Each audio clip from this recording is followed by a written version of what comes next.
मैं chartered accountant Shreedeep पिंगोले। और मैं सीए पीयूष टिता। आज इस वीडियो में हम आपके साथ में जुड़े हैं कि वाई सीए क्यों हमको करना है, और ये जानने के लिए complete mechanism of chartered accountancy course and what after chartered accountant, ये हम सब जानने के लिए हमारे साथ में इस वीडियो के एंड तक बने रहिए। तो इसमें सबसे पहले हम देखेंगे व्हाट इज सीए। सीए एक प्रोफेशन होता है जहाँ पे जो प्रोफेशनल आपको अकाउंटेंसी करके देता है, ऑडिटिंग करके देता है, टैक्सेशन कंप्लायंस करके देता है, लीगल हेल्प करता है, आपके कंपनीज के वेरियस एक्ट्स के अंडर में कंप्लायंस करता है, वो सीए आपको फाइनेंस अवेलेबल करवा के देता है। ये सीए आपको मैनेजमेंट में हेल्प करता है, मर्जर एक्विजिशन में हेल्प करता है एंड वेरियस एक्ट्स का उसे नॉलेज होता है। तो उसके बाद में एक क्वेश्चन आता है कि सीए तो करना है, लेकिन सीए कौन कंडक्ट कराता है। तो एक भारत में ICAI institute of chartered accountants of India करके एक बॉडी है which is regulated by chartered accountants act 1949, और उसके तहत सारा सीए का कोर्स और सीए क्या क्या कर सकता है ये स्पेसिफाई करके दिया हुआ है। और ICAI ये second largest accounting body in the world है, मतलब इसका रिकॉग्निशन जो है ऑल ओवर द ग्लोब है, इसीलिए फाइनेस्ट अकाउंटिंग बॉडी भी इसको कहा जाता है। तो ऐसा ये ICAI है।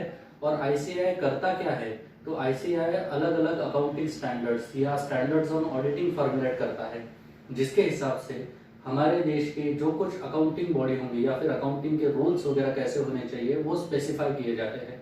और इसके साथ ही में ICAI गवर्नमेंट ऑफ इंडिया, उसके बाद security exchange board of India जिसको हम सेबी बोलते हैं, जिसके तहत सारा स्टॉक मार्केट वगैरह काम करता है, उसके बाद में RBI हो गई, इनके साथ में मिलकर के ICAI अपने देश के लिए various accounting auditing standards specify करने के लिए मदद करता है।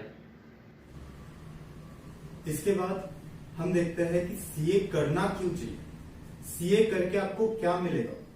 आप जब सीए बन जाते हो आपको सोसाइटी में एक हाई रिकॉग्निशन मिलता है, आपकी रेस्पेक्ट होती है।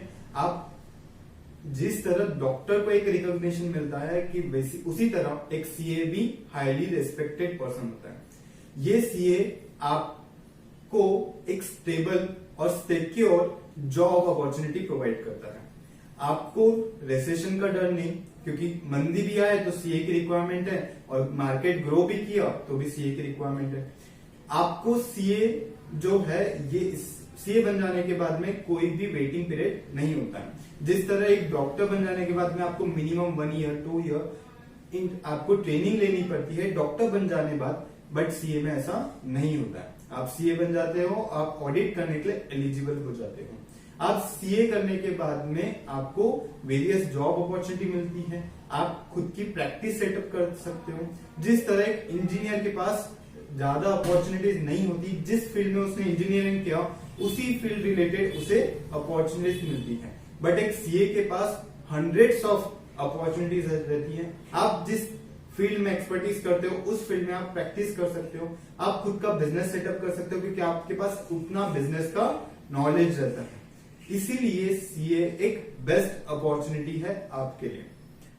और उसके बाद हम बात करेंगे कि ठीक है सर, अपॉर्चुनिटी तो है चार्टर्ड अकाउंटेंट्स के लिए, लेकिन वो चार्टर्ड अकाउंटेंट कौन कौन से कंपनी में या फिर कौन कौन से बिजनेस लाइन में काम कर सकता है, ये भी तो हमारे सामने एक सवाल है। तो इसलिए एक सीए की जरूरत छोटे से छोटे बिजनेसमैन से लेकर के बड़े से बड़े कंपनी को होती है। जैसे कि अगर हम कुछ सॉफ्टवेयर कंपनीज में या फिर मोबाइल हार्डवेयर या सॉफ्टवेयर कंपनीज के केस में बात करेंगे, तो वहाँ पे डेल हो गया, एसुस हो गया, इंटेल हो गया, इन जैसी कंपनी में भी चार्टर्ड अकाउंटेंट की जरूरत होती है। उसी के साथ में जो नेटवर्किंग वाली कंपनीज है, जैसे कि वोडाफोन हो गया, एयरटेल हो गया, जियो हो गया, उनको भी जरूरत होती है। सॉफ्ट ड्रिंक्स में जो कंपनीज है जैसे पेप्सिको हो गया, उसके बाद में अभी तो पार्ले भी धीरे धीरे उसमें उतरने की कोशिश कर रहे हैं, तो वो हो गया, कैडबरी हो गया, ऐसे कंपनीज में भी सीए की जरूरत होती है। हम देखेंगे कि बाबा रामदेव को भी चार्टर्ड अकाउंटेंट की जरूरत है कि नहीं है, लेकिन एक्चुअली देखा जाए तो पतंजलि को भी बड़ा करने में सीए का एक बहुत बड़ा हाथ होगा। तो ऐसे बहुत सारे बिजनेस अपॉर्चुनिटीज इंडिया में बैठ कर के भी हमारे साथ में है, लेकिन किस किस लोगों को अब्रॉड में काम करने की बड़ी इच्छा होती है कि हम तो बाहर जा कर के हमको सेट होना है। तो हम अगर बाहर की बात करेंगे तो बाहर भी सीए के लिए बहुत सारी अपॉर्चुनिटीज ओपन है। जैसा आईसीएआई जो है, आईसीएआई के बहुत सारे एग्रीमेंट्स या एमओयू जिसको बोलेंगे, वो अलग अलग इंस्टीट्यूट्स के साथ में बने हुए हैं, जिसकी वजह से हमारे इंडियन सीएस को बाहर भी बहुत सारे जॉब अपॉर्चुनिटीज अवेलेबल होते हैं। अगर हम देखेंगे तो कनाडा में भी चार्टर्ड अकाउंटेंट जाकर के बहुत अच्छे से एक करियर अपॉर्चुनिटी एक सीए के पास में है। वहाँ के सीपीए के इंस्टीट्यूट्स के साथ में भी आईसीएआई के एमओयूज है। उसके बाद में हम सीपीए आयरलैंड देखेंगे, सीपीए ऑस्ट्रेलिया देखेंगे, नेपाल की कंट्री होगी, नेपाल कंट्री हो गई, भूटान हो गई, तो इन सारे अफ्रीकन कुछ कंट्रीज हो गया, उसके बाद में न्यूजीलैंड हो गया। इन सारे कंट्रीज में भी जाकर के बहुत अच्छी जॉब अपॉर्चुनिटी चार्टर्ड अकाउंटेंट्स को अवेलेबल होती है। एक सीए जॉब में कौन सी पोस्ट अचीव कर सकता है? एक सीएफओ रहता है, चीफ फाइनेंशियल ऑफिसर, सीईओ हो सकता है, चीफ अकाउंटिंग ऑफिसर हो सकता है, वो चीफ मैनेजर हो सकता है, मैनेजिंग डायरेक्टर हो सकता है, वो फाइनेंशियल एडवाइजर हो सकता है, वो अपने प्रैक्टिस में अलग अलग फील्ड में प्रैक्टिस कर सकता है, वो टैक्सेशन में प्रैक्टिस कर सकता है, टैक्सेशन में भी इनडायरेक्ट टैक्स में प्रैक्टिस कर सकता है, डायरेक्ट टैक्स में प्रैक्टिस कर सकता है, डायरेक्ट टैक्स में भी वो अपील असेसमेंट में कर सकता है, तो रिटर्न फाइलिंग में वो अपनी एक्सपर्टीज रख सकता है, ये कंप्लायंसेस रिलेटेड टू कंपनीज कर सकता है, वो फाइनेंस प्रोवाइड करने में हेल्प कर सकता है। हर फील्ड में पर्टिकुलर सीए आपका वर्क कर रहा है। आप देख सकते हैं कि मैं प्रैक्टिस में भी अगर सोचूं कि मैं प्रैक्टिस करने आगे मुझे प्रैक्टिस करना है, तो मेरे पास डिफरेंट फील्ड्स ओपन है कि मैं किस फील्ड में प्रैक्टिस करना चाहता हूं। अगर मैं फील्ड अपने कन्वीनियंस के हिसाब से चूज कर सकता हूं, और वो फील्ड में आपके पास फ्लेक्सिबिलिटी है कि एक फील्ड से दूसरे फील्ड में भी आप जंप कर सकते हैं। आपको लगता है कि कल जाके टैक्सेशन में अपॉर्चुनिटी नहीं है, तो आप कल जाके फाइनेंस में आप अपनी फील्ड चूज कर लीजिए। आपको कोई रेस्ट्रिक्शन नहीं है कि मुझे ये फील्ड चूज कर लिया तो आगे चल के यही फील्ड में काम करना है, ऐसा कोई आपके ऊपर बंदिश नहीं है। उसी के साथ में जैसा हम अलग अलग सेक्टर में प्रैक्टिस कर सकते हैं, वैसा ही सीए करते करते या फिर सीए करने के बाद भी हमारे पास में मल्टीपल क्वालिफिकेशंस लेने के लिए अपॉर्चुनिटी होती है। जैसा हम देखेंगे कि हम 11-12 करने के बाद में जनरली सीए कोर्स के लिए एडमिशन करते हैं। बहुत सारे लोग ग्रेजुएशन के बाद में उसमें एंटर होते हैं, लेकिन सीए के साथ में ही आईसीएसआई जो बोर्ड है उसका हम सीएस, जिसको हम कंपनी सेक्रेटरी बोलते हैं, वो कोर्स भी हम उसके साथ में कर सकते हैं। उसके बाद में सीए में करके एक कोर्स आता है, वो भी हम कर सकते हैं। ACCA करके एक अच्छा कोर्स है, इंटरनेशनली भी उसको रिकॉग्निशन है, वो कोर्स भी हम सीए के साथ में आफ्टर बिकमिंग चार्टर्ड अकाउंटेंट कर सकते हैं। बहुत सारे लोग CFA की तरफ भी जाते हैं वाइल डूइंग सीए, बहुत सारे लोग LLB करते हैं वाइल डूइंग सीए और आफ्टर सीए। तो बैचलर ऑफ कॉमर्स हो गया, मास्टर्स ऑफ कॉमर्स हो गया, BBA हो गया, MBA हो गया, ये तो कोर्सेस हमारे लिए अवेलेबल होते ही है। और अगर हम चार्टर्ड अकाउंटेंसी ये कोर्स कर ले या फिर उसकी पढ़ाई हमारी अच्छे से हो जाए, तो ये बाकी सारे जो कोर्सेस है वो करने में हमको उतने ज़्यादा एफर्ट्स नहीं लगते। इसीलिए व्हाइल डूइंग सीए और आफ्टर डूइंग योर सीए हमारे पास में ये सारे डिग्रीज भी हासिल करने की एबिलिटी बन जाती है, जिसको हम बहुत इजीली हासिल कर सकते हैं। सीए एक बिजनेस भी अपना खुद का रन कर सकता है। सीए और बिजनेस, वो फिर सीए क्यों किया? वो तो पहले से आप बिना सीए भी आपका बिजनेस रन कर सकते थे। सीए करने के बाद में आपको बिजनेस का एक ग्रेटर डेप्थ में नॉलेज होता है। आप सीए में कॉस्ट अकाउंटिंग पढ़ते हैं तो आपको कॉस्ट कैसे कैलकुलेट करना आपके प्रोडक्ट का, ये आप कैलकुलेट कर सकते हैं। सीए में आप देखते हैं टैक्सेशन, तो आपको टैक्सेशन अपना बिजनेस का कैसे मैनेज करना है ये आप कैलकुलेट कर सकते हैं। सीए बनने के बाद में आप एम्प्लॉइज से कैसे इंटरेक्ट करना, इसका ग्रेटर नॉलेज आता है क्योंकि आप आर्टिकलशिप में वो सब देख चुके होते हो। आपको बिजनेस वर्ल्ड में कौन से बेस्ट प्रोडक्ट चल रहे हैं, कौन से प्रोडक्ट्स में ज्यादा स्कोप है, ये आपको आर्टिकलशिप में अच्छा नॉलेज मिल जाता है।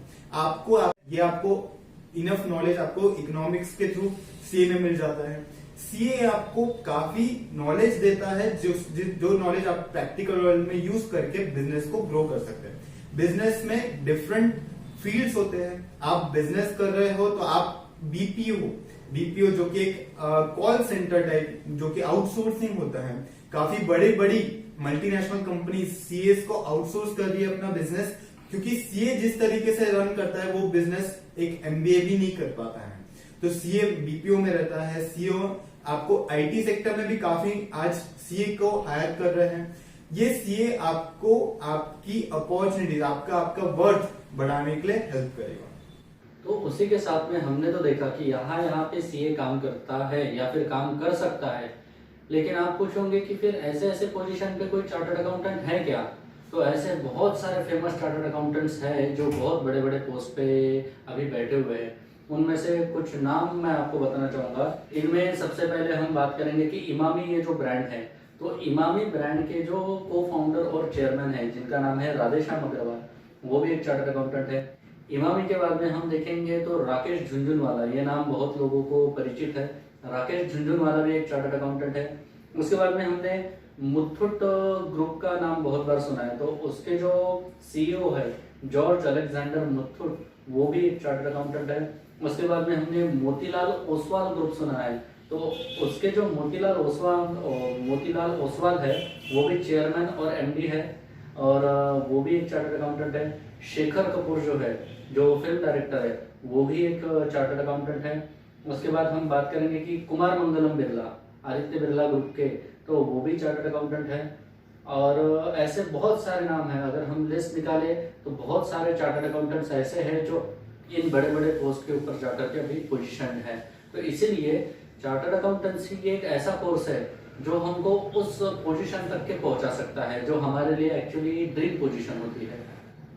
एनडीटीवी ये चैनल हमने बहुत बार सुना है। एनडीटीवी चैनल का कुछ इशू भी हुए थे लास्ट टाइम, तो उन एनडीटीवी के जो चेयरमैन है प्रणव रॉय, वो भी एक चार्टर्ड अकाउंटेंट है।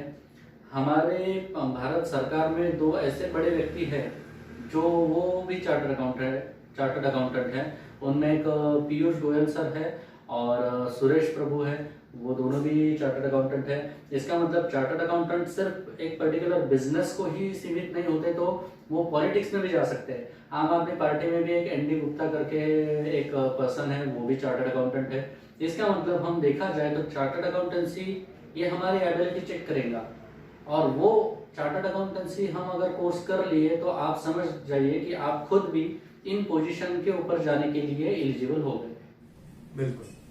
अब हम आगे बढ़ते हैं, और ये सीए करते कैसे हैं? ये सीए अभी तो देख लिया हमने कि सीए के क्या स्कोप है और सीए करके आपको क्या बेनिफिट मिलेगा, बट सीए करते कैसे हैं? तो सीए करने के लिए आपको एलिजिबिलिटी देखना है कि आपको सिंपल 10th के बाद आप ऑप्ट कर लीजिए कॉमर्स या साइंस। आप कॉमर्स या साइंस ऑप्ट करने के बाद में 12th के बाद आपको फर्स्ट एग्जाम देनी है सीए फाउंडेशन, और ये सीए फाउंडेशन होती है 6 months after your 12th exam. तो सर मैं साइंस करके भी क्या सीए में आ सकता हूँ? हाँ बिल्कुल आ सकते हैं। हमारे साथ श्रेयस श्रीदीप है, ये साइंस से थे और मैं कॉमर्स ऑप्ट किया था 11th-12th में, तो हम दोनों भी आज एक सीए हैं। आप कॉमर्स ऑप्ट कर रहे, साइंस ऑप्ट कर रहे, इससे ज्यादा मेजर फर्क नहीं पड़ता। हालांकि हमारा व्यू ये रहेगा कि बेटर कॉमर्स रहता है, क्योंकि आप 11th-12th में उस तरीके से उस एनवायरमेंट में रहते हो जहां पे आपको कॉमर्स का नॉलेज आता है, जो आपको बेनिफिट करता है सीए फाउंडेशन में। थोड़ा सा एक आपको एज मिलता है कॉमर्स में। अदरवाइज आप साइंस करते हो तो आपके लिए बेटर, वो भी एक बेटर हो सकता है, क्योंकि आपने वहां पे उतने लेवल की पढ़ाई की रहती है, तो आपको वहां पे ज्यादा पढ़ने का, आपको ज्यादा एक्सपीरियंस रहता है, आप ज्यादा देर तक कंसिस्टेंटली बैठ पाते हो, जो कॉमर्स स्टूडेंट में थोड़ा लैक करता है। ये करने के 12th के बाद आपको सीए फाउंडेशन 6 मंथ बाद देना पड़ता है। सीए फाउंडेशन में 400 मार्क्स का टोटल पेपर होता है, जिसमें आपको मिनिमम पासिंग 200 मार्क्स लगते हैं। यहाँ पे आपको इंडिविजुअल सब्जेक्ट में पर सब्जेक्ट आपको 40% मीन्स 40 मार्क्स आपको स्कोर करने पड़ते हैं। एग्रीगेट में टोटल मिला के 200 मार्क्स एंड हर सब्जेक्ट में 40 मार्क्स। इसके बाद आपको 9 मंथ्स के बाद सीए इंटरमीडिएट जो कि एग्जाम देनी पड़ती है। इसमें 2 ग्रुप होते हैं। एक ग्रुप में 4 सब्जेक्ट और दोनों ग्रुप मिला के 8 सब्जेक्ट्स। ये 8 सब्जेक्ट्स में से आप एक ग्रुप भी पास हो जाते हो तो आप आर्टिकलशिप के लिए एलिजिबल हो जाते हो। मीन्स सर ये दो ग्रुप में से आप एक ग्रुप अभी पास कर लीजिए, एक ग्रुप आप आर्टिकलशिप के साथ में पास कर लीजिए। आप बाद में आफ्टर 2.5 years सीए फाइनल आप एग्जाम के लिए अपीयर कर सकते हो। मींस मैंने एक ग्रुप पास कर लिया, आफ्टर 2.5 year मैं सीए फाइनल दे सकता हूं। इन बिटवीन दिस टर्म आप आपका second group of CA intermediate pass कर लीजिए। सीए फाइनल में अगेन दो ग्रुप होते हैं। आप जब दोनों ग्रुप क्लियर कर लेते हो आप सीए बन जाते हो। मींस आपको इन ऑल 3 एग्जाम देनी पड़ती है। First exam CA foundation, second exam CA intermediate जिसमें 2 group, CA final last exam जिसमें अगेन 2 ग्रुप। ये आप total 5 in all 3 levels, in 3 levels में 5 एग्जाम, आप 5 एग्जाम्स क्लियर कर लेते हो आप सीए बन जाते हो। इसमें बीच में 3 इयर्स का आर्टिकलशिप पीरियड आपको इन बिटवीन ही कंप्लीट करना पड़ता है। 3 इयर्स की आर्टिकलशिप के साथ में आप सीए फाइनल की पढ़ाई कर लीजिए और इसी में आप सीए बन जाते हो।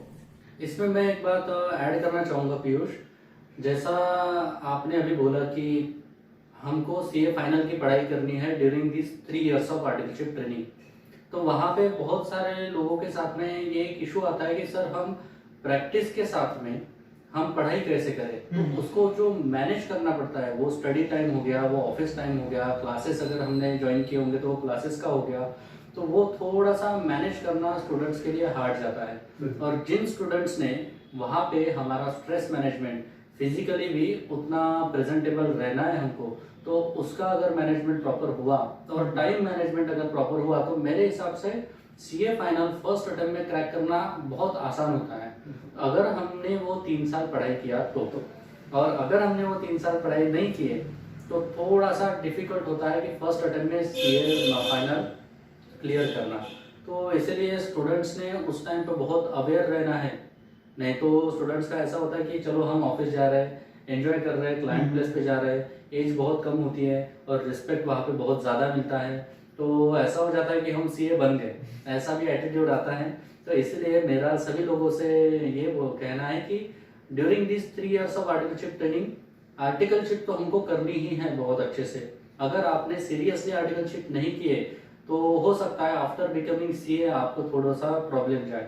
तो इसलिए आर्टिकलशिप ट्रेनिंग बहुत अच्छे से आपको करनी है और उसी के साथ में पढ़ाई भी हमको अच्छे से करनी है, क्योंकि हमको सीए फाइनल फर्स्ट अटेम्प्ट में क्लियर करना है। और अगर नहीं भी क्लियर हुए फर्स्ट अटेम्प्ट में तो ऐसा कोई बहुत बड़ी बात नहीं हो जाती, क्योंकि सीए हम फर्स्ट अटेम्प्ट में बने या सेकंड अटेम्प्ट में बने, थर्ड अटेम्प्ट में बने, ये लॉन्ग टर्म में हमारे लिए कोई इंपॉर्टेंस नहीं रखता है। तो सिर्फ इतना कहना है कि हमको सीरियस रहना है ड्यूरिंग दिस 3 इयर्स। इसमें मैं ऐड करना चाहूंगा, जैसे अपने को कहा जाता है, बहुत जगह से अपन सुनते हैं कि सीए कोर्स हार्ड होता है। सीए हार्ड नहीं है, सीए में आने वाले लोग कठिन है। तो इसमें क्या होता है कि आपको जस्ट कंसिस्टेंसी मेंटेन करना है। आप डेली, विश्वास कीजिए, आप डेली 4, 5, 6 आवर्स की कंसिस्टेंसी रखें तो आप सीए फाउंडेशन, सीए इंटरमीडिएट और सीए फाइनल 1 गो में आप अचीव कर सकते हैं। आपको जस्ट कंसिस्टेंसी मेंटेन करना है। आपको through out the CA course ये नहीं भूलना है कि आप सीए करने आए हैं।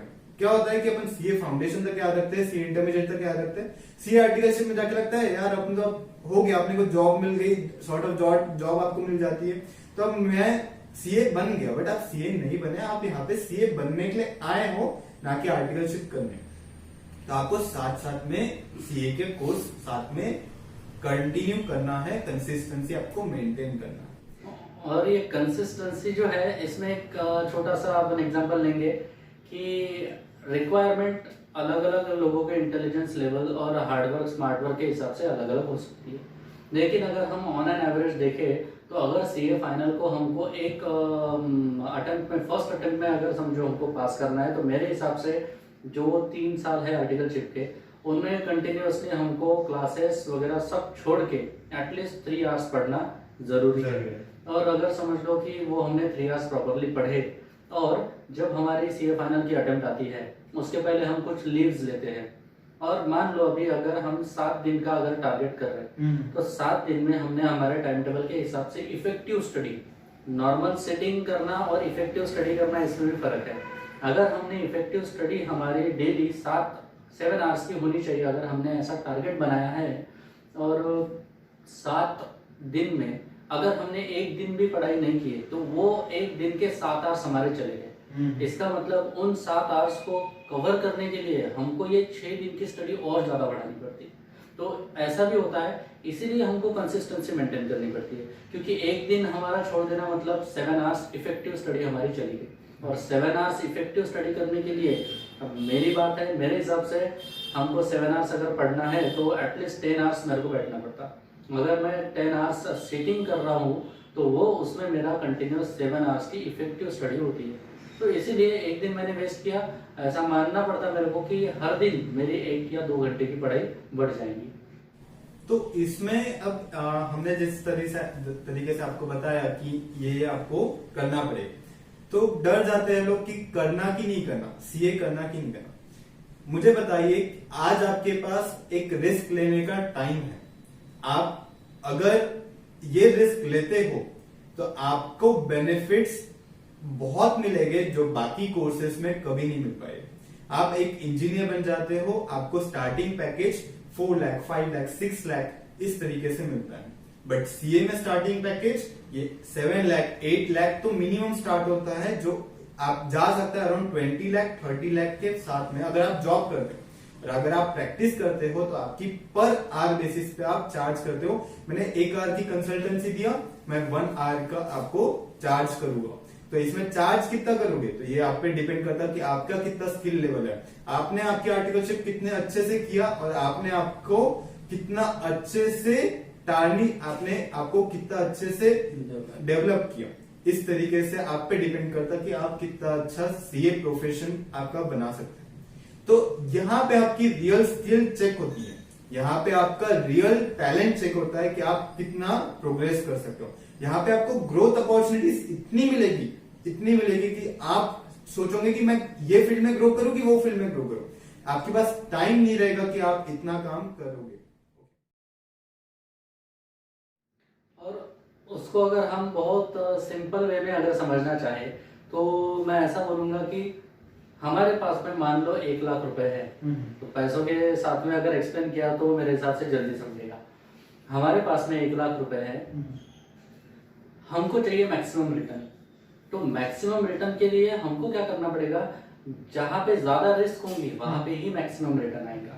1 लाख रुपए अगर हम फिक्स डिपॉजिट में बैंक में डालेंगे तो हमको बहुत कम रिटर्न आएगा। वही पैसा अगर हम कोऑपरेटिव बैंक्स में गए या फिर कोई पत्र संस्था में गए तो इसमें हमको थोड़ा ज्यादा रिटर्न आएगा।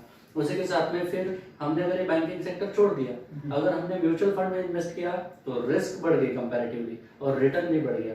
और हमको म्यूचुअल फंड से भी और ज्यादा हमको रिटर्न चाहिए तो हम डायरेक्टली शेयर्स में ट्रेड कर सकते हैं, तो बहुत ज्यादा रिस्क हो गई लेकिन रिटर्न भी बहुत ज्यादा, रिटर्न भी अनलिमिटेड। तो वैसा ही है, अगर आप बाकी कोर्सेज भी चूज करते हो तो उनमें रिस्क कम है उन 4 साल की, लेकिन बाद में रिटर्न उतना नहीं मिलेगा।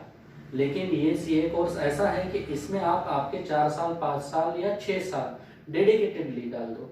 अगर आपने 4 से 6 साल अगर डेडिकेटेडली इस प्रोफेशन में स्टडी के लिए अगर लगा दिए तो ऐसा समझ लो कि बची हुई आपकी पूरी लाइफ आपको हाई रिटर्न देते रहेंगी। तो इसमें पहले तो आप इन्वेस्टमेंट की बात किया सर ने, तो investment in the terms of money कितना है, आपको इन्वेस्ट कितना करना है। जैसे आप देखते हैं कि डॉक्टर आप एमबीबीएस का प्लान करते हो तो आपको बहुत ज्यादा इन क्रोर्स भी आपको इन्वेस्ट करना पड़ सकता है। आज एमबीबीएस के डोनेशंस काफी ज्यादा है, ये आपको आइडिया होगी ही। इंजीनियरिंग में भी काफी लैक्स में फीस होती है पर year, 3 lakh to 4 lakh, depend करता है आप कौन सा कॉलेज चूज करते हो। बट सीए में कितना होगा आप गेस कीजिए। आपको सीए में इन्वेस्टमेंट मिनिमम है, आपको institute of chartered accountant of India जो कि एक कोर्स कंडक्ट करती है, ये आपसे डिमांड करती है 90,000 रुपीज ओवरऑल। मीन्स आप सीए फाइनल तक आपको 90,000 institute of chartered accountant of India at present पे करना पड़ता है। और ये 90,000 रुपीज आपको रिफंड भी हो जाते हैं। सर 90,000 आप पे कीजिए, 90,000 आपको रिफंड हो जाते हैं। कैसे? आपको आर्टिकलशिप में स्टाइपेंड मिलती है पर मंथ 2,000 रुपीज से स्टार्ट होती है एंड फाइनल ईयर में 3,000 रुपीज मिलती है। तो 90,000 एग्जैक्टली आपको रिफंड हो जाती है। आप बिग 4 में अगर आर्टिकलशिप करते हैं तो आपको ये 90,000 छोड़ दीजिए, आपको अराउंड 4 to 5 लाख रुपीज आपको रिफंड हो जाएगी। बिग फोर्स जो कि 4 बड़ी कंपनी सीए की होती है, केपीएमजी, पीडब्ल्यूसी, अर्नेस्ट एंड यंग, ये 4 कंपनीज आपको स्टाइपेंड देती है 15,000, 20,000, 25,000 इस रेंज में। तो आपके 90,000 छोड़ दीजिए, आपको 4 to 5 लाख इसी सीए बनते बनते आपके खुद के हो जाएंगे। सर इसमें आपको कोचिंग साथ में क्लासेस आपके ऊपर डिपेंड करता है, आपको लगाना नहीं लगाना, बट प्रेफर कीजिए आप क्लासेस ज्वाइन कीजिए, क्योंकि जिस तरीके का ये कोर्स है वो कोर्स में सेल्फ स्टडी भी पॉसिबल है, बट सेल्फ स्टडी से प्रेफरेबल रहेगा कि आप क्लासेस ज्वाइन करके आपका नॉलेज गेन कीजिए। क्लासेस लगाने का फायदा ये एक हो सकता है कि देखो, जो मैंने खुद ऑब्जर्व किया, जब हम सेल्फ स्टडी करते हैं तो उस बुक में जितना कुछ लिखा होगा तो वो हम आत्मसात करते हैं, ठीक है। लेकिन जब हम क्लासेस में जाते हैं तब वो टीचर्स बुक के अलावा भी बहुत सारी चीजें बताते हैं, उनके खुद के एक्सपीरियंसेस उनके साथ में शेयर करते हैं कि एक्चुअल मेरे लाइफ में कैसा कैसे हुआ था, मतलब जो बुक में दी गई सिचुएशन है उनको रियल लाइफ में कैसा वर्क करना है वो भी हमको टीचर्स बताते हैं। तो इसीलिए मेरा ऐसा मानना है कि कुछ कुछ सब्जेक्ट्स ऐसे हैं जिनमें क्लासेस की तो ज़रूरत होती ही है, और वो एक्सपीरियंसेस जो टीचर्स के हैं वो गेन करने के लिए क्लासेस की ज़रूरत हो सकती है। लेकिन हम अगर सिर्फ पासिंग की बात करें या फिर अच्छे मेरिट आने की भी अगर बात करें तो उसमें क्लासेस की ज़रूरत है ही, ऐसा कोई ज़रूरी है नहीं।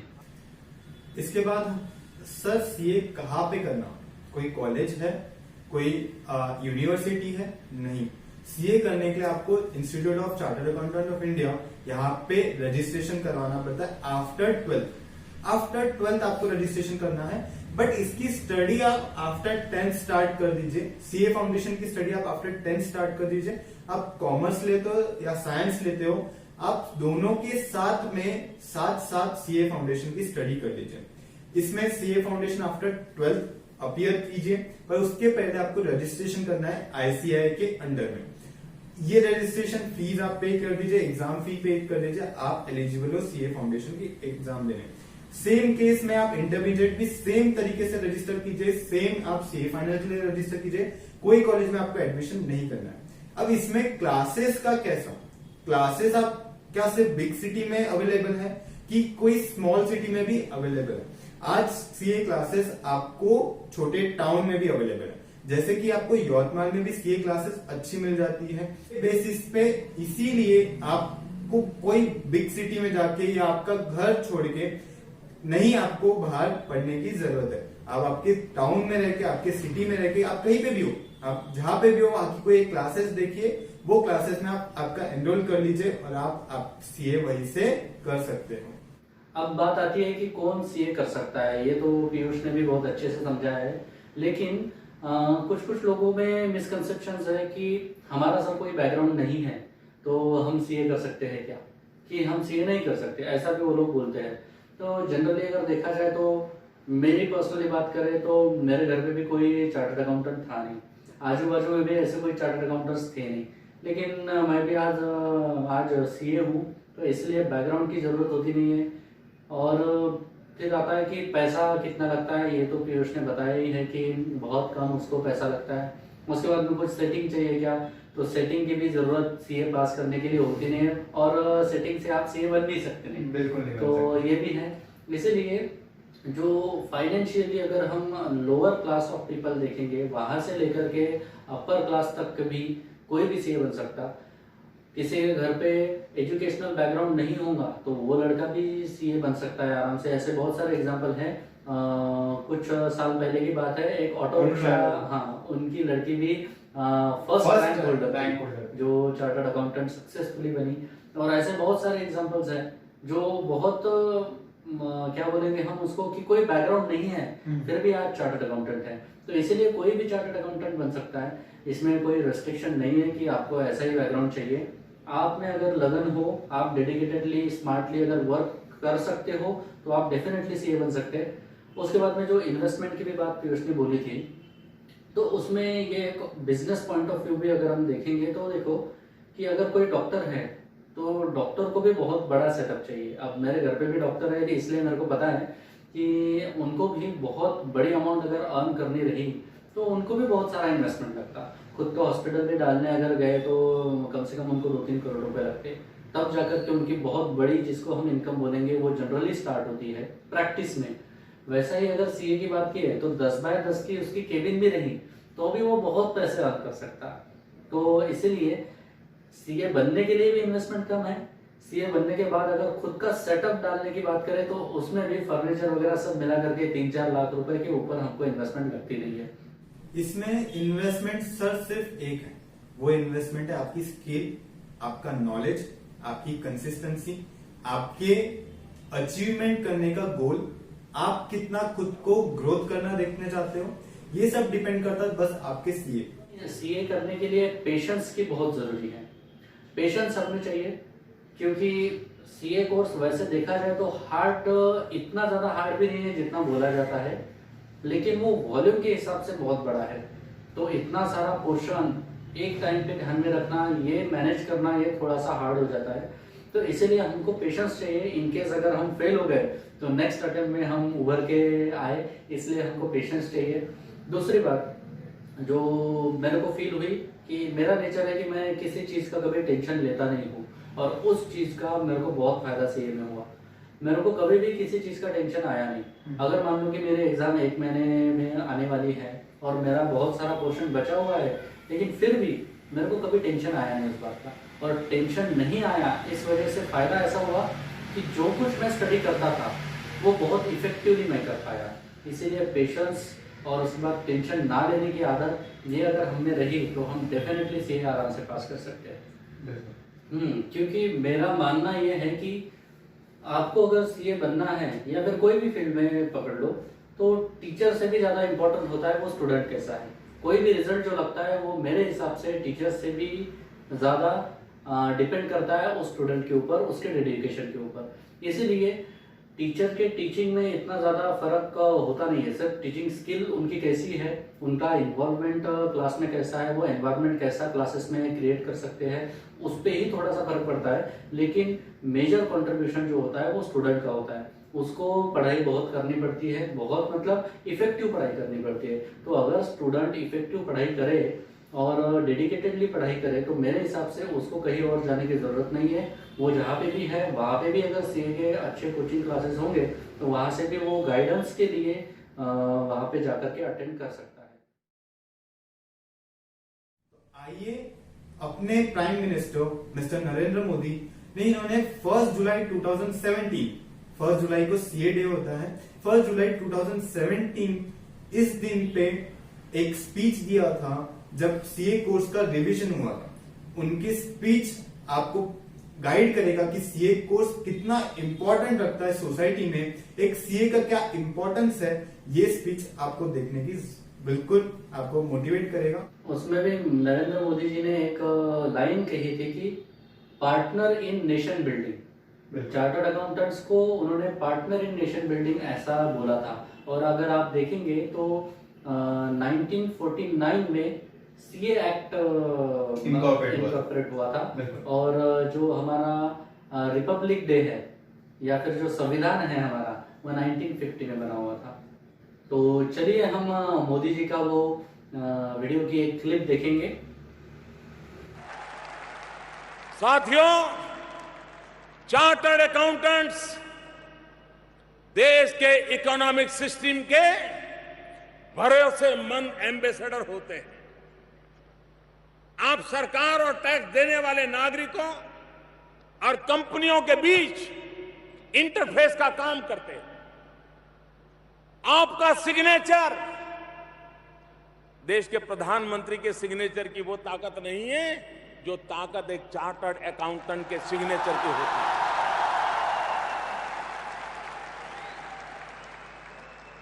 आपका सिग्नेचर सत्यता की, भरोसे की गवाही देता है।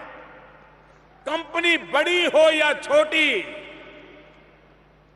आप जिस अकाउंट पर अपने सिग्नेचर कर देते हैं उस पर सरकार भी भरोसा करती है और देश के लोग भी भरोसा करते हैं। और कभी आपने सोचा है कि जिसकी बैलेंस शीट के साथ आपकी सही जुड़ गई है इस अकाउंट को, उस कंपनी के कारोबार को, उस बैलेंस शीट को देख करके बात वहां अटकती नहीं है दोस्तों। उस सिग्नेचर के बाद